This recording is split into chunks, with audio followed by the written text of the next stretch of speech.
that they have given us an opportunity to review these budget estimates and relook at areas where we can be able to reduce our expenditure and plan our money economy in a better way.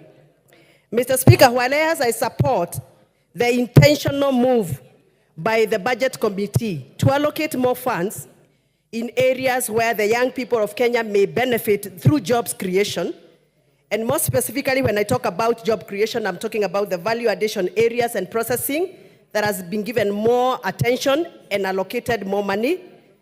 The school feeding program that has been able to be given 3 billion shillings. That is a positive move, Mr. Speaker. The intentional move to add more resources to TVETs and Kenya medical training colleges so that we can accommodate more of our young people into the training.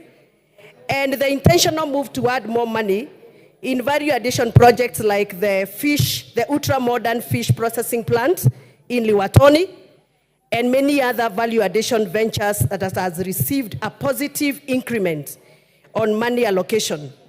Mr. Speaker, whereas I appreciate that the young people of Kenya have been given an opportunity to get more busy with such ventures in value addition, I'm quite concerned because the current president, His Excellency William Samoei Ruto, when he was a deputy president, has pledged many times that he's going to provide milk coolers to most of our farmers in our villages, Githongori constituency being one. Mr. Speaker, his promises has never been fulfilled.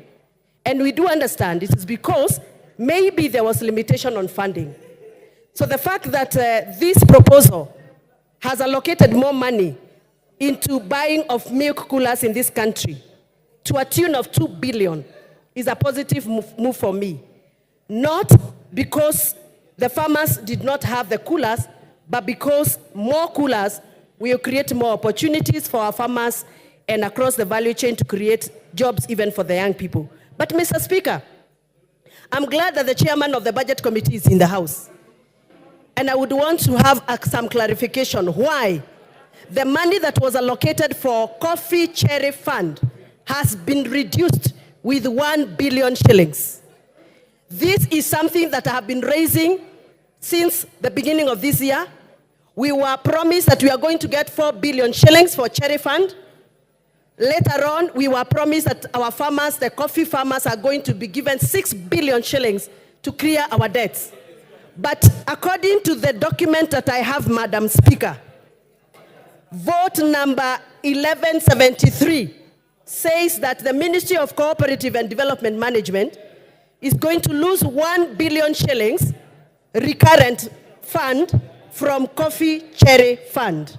Mr. Speaker, I would want a clarification on why Coffee Cherry Fund is being reduced from whatever was allocated initially to losing 1 billion shillings. Is it that our farmers have not absorbed the money? Is it that they have realized that our farmers have had enough of Cherry Fund, now they have to reduce to 1 billion, from 2 billion shillings to 1 billion? Or what is this that has informed the Budget Committee to reduce Cherry Fund to this level?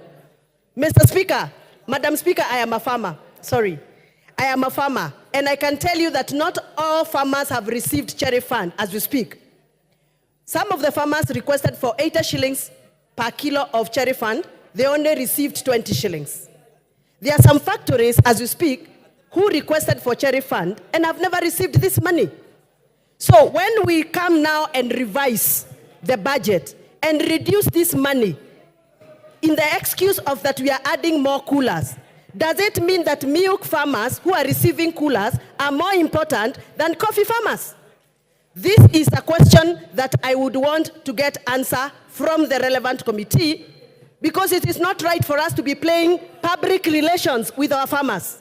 It is not right for us to be promising our farmers something on television, but when it comes to actual figures, we play around with figures.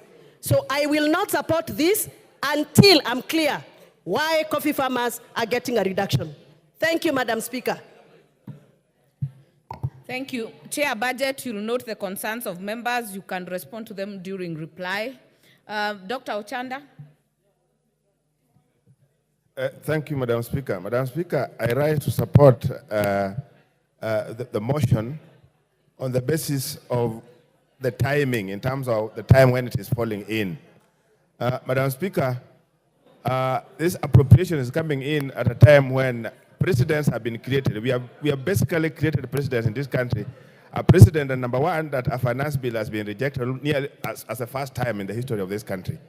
Number two, we are doing this against a backdrop that members were very elated about the appropriation that we had done last, before we did the finance bill, Madam Speaker. Madam Speaker, as I look through this supplementary appropriations, my view is that if we had time, where we are not able